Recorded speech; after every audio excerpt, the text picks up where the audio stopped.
We are coming out of the book of Hebrews, chapter 12.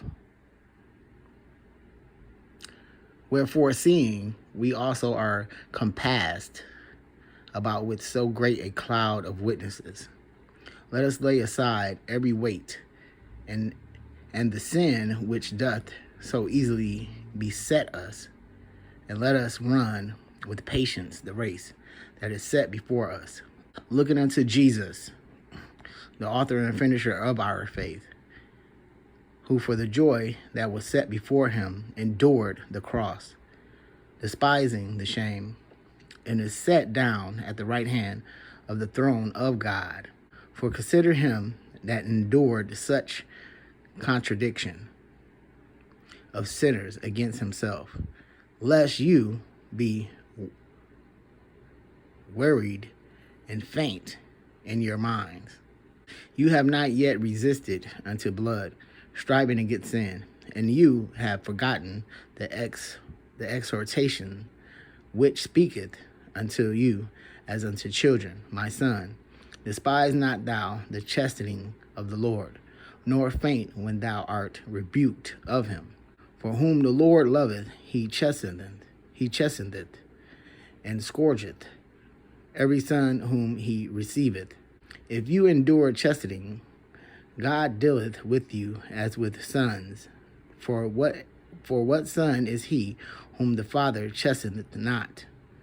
But if you be without chastisement, whereof all are partakers, then are you bastards, and not sons. Furthermore, we have had fathers of our flesh which corrected us, and we gave them reverence. Shall we not much rather be in subjection unto the Father of spirits and live? For they verily for a few days chastened us after their own pleasure, but he for our profit, that we might be partakers of his holiness. Now no chastening for the present seemeth to be joyous, but grievous. Nevertheless, afterward it yieldeth the peaceable fruit of righteousness unto them which are exercised thereby. Wherefore lift up the hands which hang down, and the feeble knees, and make straight paths for your feet, lest that which is lame be turned out of the way, but let it rather be healed. Follow peace with all men, and holiness, without which no man shall see the Lord.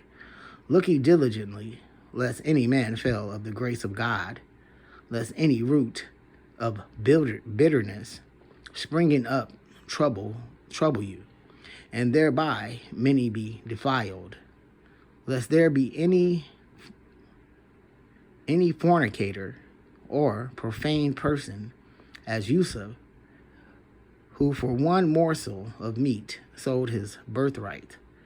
For you know how that afterward, when he would have inherited the blessing, he was rejected, for he found no place of repentance, though he sought it carefully with tears. For you are not come unto the mount that might be touched, and that burned with fire, nor unto blackness and darkness and tempest, and the sound of a trumpet, and the voice of words, which voice they that heard entreated that the word should not be spoken to them any more. For they could not endure that which was commanded, and if so much as a beast touch the mountain, it shall be stoned, or thrust through with a dart. And so terrible was the sight that Moses said, I exceedingly fear and quake.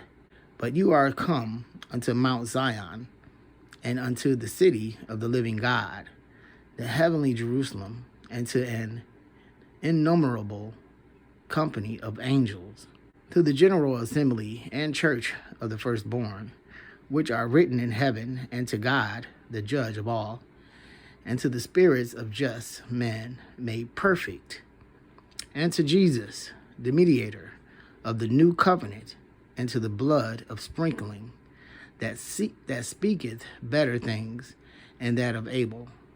See that you refuse not him that speaketh, for if they escape not who refuse him that spake on earth, much more shall not we escape, if we turn away from him that speaketh from heaven, whose voice then shook the earth, but now he hath promised.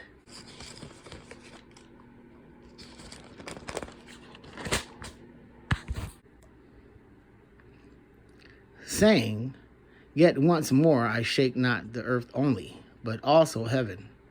And this word, yet once more, signifieth the removing of those things that are shaken, as of things that are made, that those things which cannot be shaken may remain.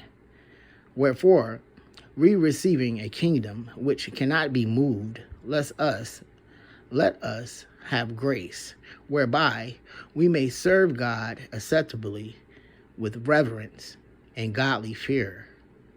For our God is a consuming fire,